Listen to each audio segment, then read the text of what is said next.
சாலையோர கிணறுகளை ஆய்வு செய்ய கலெக்டர்களுக்கு உத்தரவு. தூத்துக்குடி மாவட்டம் சாத்தான்குளம் அருகே சாலையோர கிணற்றில் வேன் மூழ்கி 5 பேர் இறந்தனர். இதன் எதிரொலியாக தமிழகம் முழுவதும் சாலையோரம் உள்ள கிணறுகளை ஆய்வு செய்ய கலெக்டர்களுக்கு உத்தரவிடப்பட்டுள்ளது. அனைத்து மாவட்ட கலெக்டர்களும் நெடுஞ்சாலைத்துறை அதிகாரிகளுடன் இணைந்து தங்கள் மாவட்டங்களில் உள்ள சாலையோர கிணறுகள், பள்ளங்கள் மற்றும் ஆபத்து விளைவிக்கக்கூடிய இடங்கள் குறித்து விரிவான ஆய்வு மேற்கொள்ள வேண்டும். ஆய்வு முடிவுகளின் அடிப்படையில் அந்த இடங்களை பாதுகாப்பானதாக மாற்றுவதற்கு தேவையான நடவடிக்கைகளை முன்மொழிய வேண்டும்.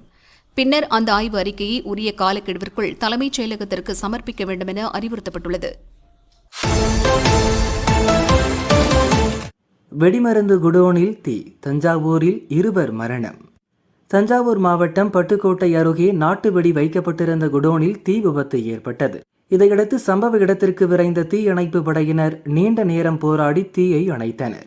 இந்த விபத்தில் ரியாஷ், சுந்தர்ராஜ் ஆகியோர் இறந்தனர்.